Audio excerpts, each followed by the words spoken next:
With E3 right around the corner and it being the biggest event without a doubt for gamers around the world, in today's video I want to take a look at every single press conference that's coming up and that is relevant to PlayStation 4 owners. So I won't be looking at the Microsoft conference, I won't be looking at the PC gaming show, and I won't be taking a look at the Nintendo conference, but I kind of want to give you a little bit of a primer and what to expect of each conference prior to the big show, and I'll also be giving you information as far as start times to all of these press conferences, the days that they're being held, and all that good stuff. If you're a PlayStation 4 owner, you'll be wanting to pay attention from Saturday, June 9th until Monday, June 11th, so let's get things started. The E3 2018 press conference schedule is kicking off on Saturday, June 9th with the Electronic Arts press conference. That'll be beginning on 11 a.m. Pacific time, 2 p.m. Eastern, 7 p.m. BST. Electronic Arts has a lot to prove going into E3 of this year, especially coming off of the lackluster E3 last year, the failure of a launch that was Star Wars Battlefront 2 with all of the microtransactions in that game. In 2018, it seems like they're getting back on the right track. A Way Out was an excellent game,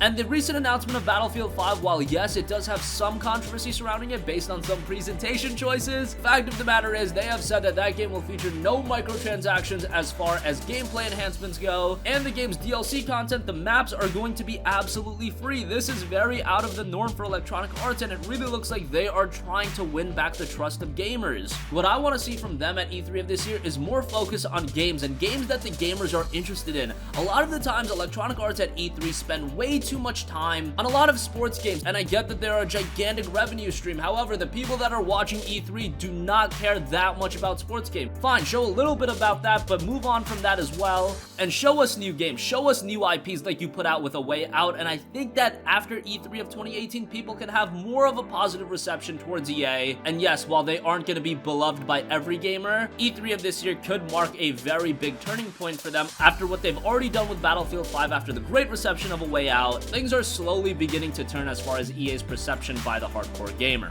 That is the only major conference on Saturday, June 9th. Things continue on Sunday, June 10th. Later in the day, Bethesda has their press conference, 6:30 p.m. Pacific time, 9:30 p.m. Eastern time, 2:30 a.m. BST, and 11:30 a.m. AET. Bethesda is a very curious case when it comes to E3. Many would make the argument that they really shouldn't even be having an E3 conference. It's not like they're that big of a publisher where they have so many games to show off that every year they need to hold their conference, but hey, here they are. 2015 was a great press conference by them because they announced Fallout 4, and that was an absolute juggernaut. But then when you look at the press conference last year, a lot of gamers were disappointed. Wolfenstein 2 was a great game to see, but I don't think that was that heavy hitter game that a lot of gamers were expecting. This year does seem to be quite a bit different, as we've already had two major games announced for the E3 conference by Bethesda, Rage 2 and of course the bigger title in Fallout 76. Now everyone wants to know more about Fallout 76. The general consensus is that this game is not your traditional single player open world RPG that Fallout has been known for. Rather, it's some sort of online RPG survival hybrid, has a little bit of elements to a game like Rust. A very different Fallout experience, but the hype is still definitely there for Fallout 76. It really just matters how Bethesda capitalizes on it, especially because this is going to be their primary project. Now, of course, outside of Fallout 76, we do have Rage 2, which is a sequel that I don't think a lot of gamers were really all too interested in. Rage was released 7 years ago, and while it was a pretty good game, I think 7 years later, it wasn't that cult classic that people were clamoring a sequel for, but hey,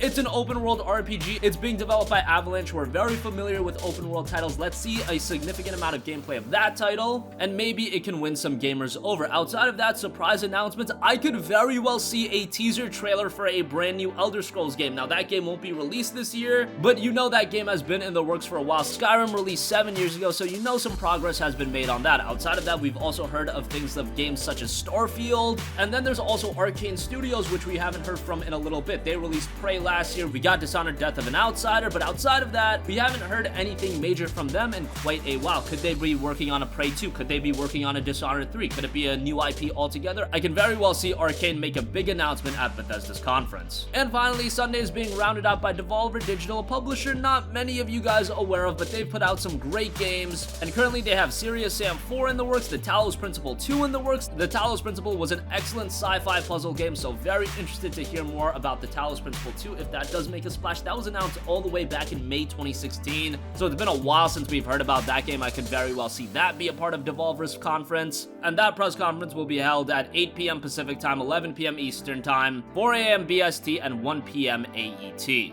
And finally, Monday, June 11th, without a doubt the biggest day for PlayStation 4 owners and E3 2018. It is an absolutely stacked lineup of publishers. Starting things off will be Square Enix at 10 a.m. Pacific Time, 1 p.m. Eastern Time, 6 p.m. BST, 3 a.m. AET. Square Enix has a lot to show off at E3 of this year. Of course, we already know about Shadow of the Tomb Raider. That'll be released in September, so that's already almost a finished product, and we still don't know much about that game. Expect a gigantic drop of gameplay for that game as it's coming up on its release very quickly. However, the title I know the majority of you guys are excited for, of course, Kingdom Hearts 3 will have a big presence at E3. This is a game that Square Enix has reiterated over and over again. It is still scheduled for a 2018 release. At E3, it is time for them to finally make a release date announcement for this game. I am still not sold that this game is releasing in 2018. You look at the fall 2018 lineup of games and it is absolutely loaded. I could very well see Square Enix thinking, hey, this game could use a little bit more polish. We could push it until spring of next year and avoid the gigantic wave of game releases as Kingdom Hearts is making its comeback with a brand new title. I could see Square Enix thinking that. However, this game has been in development for so long, gamers have wanted for so long, that even amidst the gigantic wave of releases, I think this game would fare very well. So I don't think that should be a major concern, but we need to hear more about Kingdom Hearts 3. We need to hear some sort of release date, at least some sort of month. It's time for them to hash it down, actually give us a date and stick to it, because this is a game that we've been wanting for north of a decade.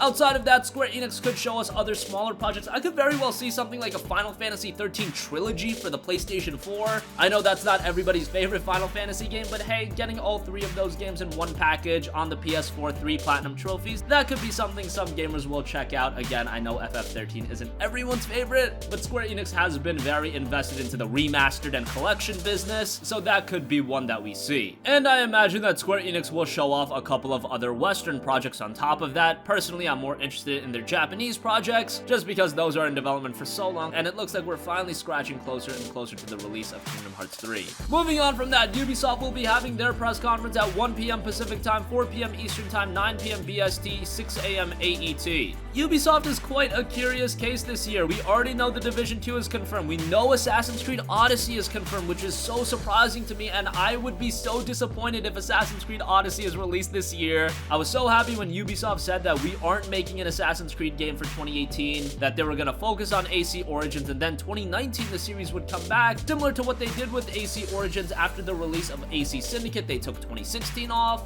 I really want to see that be the norm for Assassin's Creed going forward. If they want to show off some gameplay of AC Odyssey, by all means show us some gameplay. Just don't release this game anytime soon. Especially, again, when you look at the fall lineup of games, Assassin's Creed, while it is a notable franchise, that's a game that I don't see surviving against the likes of Red Dead Redemption 2. At this point, I would also very much like Ubisoft to announce a brand new Tom Clancy Splinter Cell game. We haven't seen a Splinter Cell game in so long, since Blacklist all the way back in 2013. I think it's time for Splinter Cell to make a comeback. I really wish they would have amped us up and prioritized the announcement of a brand new Splinter Cell game rather than a brand new Assassin's Creed game. But hey, I get their game plan. Assassin's Creed is the bigger franchise. It's just I want to see Splinter Cell make a comeback.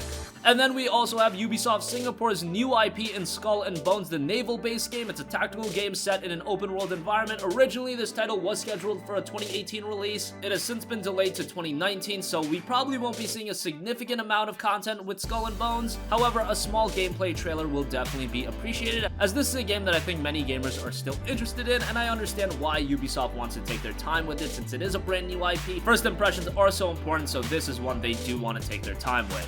And of course, rounding things out on Monday, June 11th will be the Sony press conference, 6 p.m. Pacific Time, 9 p.m. Eastern Time, 2 a.m. BST, 11 a.m. AET. Now, Sony's press conference is a little different this year. We've been hearing rumors, and we've already gotten confirmations on some of the games that'll be there. The 4 major exclusives Sony wants to focus on are Kojima Productions' Death Stranding, Naughty Dog's The Last of Us Part 2, Sucker Punch's Ghost of Tsushima, as well as Insomniac's Spider-Man, which Insomniac's Spider-Man is actually scheduled for a release very soon on September 7th. So that's a game that's nearing completion as well. And I'm sure while gamers would appreciate to see more of Spider-Man, I think the majority of us are interested in seeing more gameplay of the other 3 aforementioned games. The Last of Us was one of the best, if not the best game on the PlayStation 3, and with the sequel, that could once again be the swan song for the PlayStation 4. The Last of Us was seen by many as the swan song for the PlayStation 3. With the PlayStation 4 nearing the end of its cycle, The Last of Us Part 2 could be that swan song for this console, and I really would like to see more gameplay of that title. I know whatever Naughty Dog puts out is going to be gold, but But Uncharted 4 was released all the way back in early 2016, and we haven't gotten much from them since. I know we got Uncharted Lost Legacy, but a brand new complete title, that's what we're getting with The Last of Us Part 2, and it should be a terrific game. I imagine that this title will be released sometime in June of next year. That's when the first Last of Us was released, so I assume something similar with the sequel.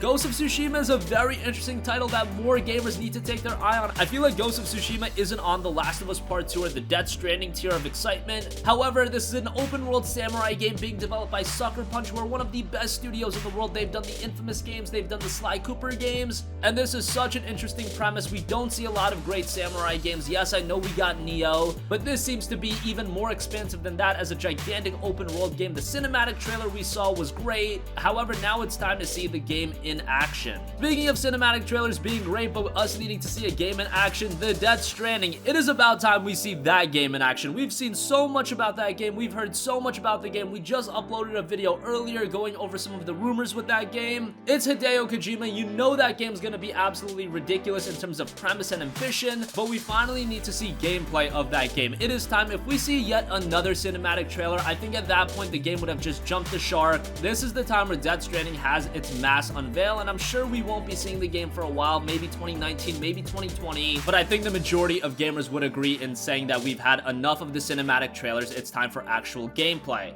Now, Sony has said that they're primarily focusing on those 4 games, but rumors have been circulating that at Sony's E3 this year, a sequel to Horizon Zero Dawn as well as Bloodborne 2 will be announced. Now, take that as rumor for now, but it was reported by credible sources, so if that happens, if they're able to focus on those 4 aforementioned exclusives and throw in Bloodborne 2 and throw in a sequel to Horizon, that seems absolutely insane to me. That means they would be showing off 6 top-tier exclusives. When do you ever see that at an E3 conference? 6 exclusives of that caliber? That would be insane. Personally speaking, I would be satisfied with the 4 games that Sony has already announced, but then you throw in those 2 other games and that would be absolute bonkers. I don't think Sony has to go that overboard and announce that many games. I really do feel that Horizon 2 is gonna end up being a PlayStation 5 title. Guerrilla Games just put out Horizon last year. They put out Killzone Shadowfall earlier this generation. 2 games a generation is pretty good for a development studio, so I don't think Horizon 2 will be a PS4 title. However, Bloodborne 2, I could see that being far more likely of an announcement, as we haven't heard from Software in quite a while. But take those 2 latter games as just speculation and rumors for now. That is going to conclude this video. That is everything you need to know about every conference that pertains to a PlayStation 4 owner. Electronic Arts, Bethesda, Devolver Digital, Square Enix, Ubisoft, Sony. Expect a lot of great game announcements, and we are already heading into one of the most stacked lineup of fall game releases ever. If you look at the games coming out this fall, it is absolutely loaded with quantity and quality, and expect more games to be announced at E3. It is a great time to be a gamer. Let us know, what games are you the most excited for? What announcements are you hoping to hear? Sound off with all of your thoughts in the comment section down below. Thank you for watching, and goodbye.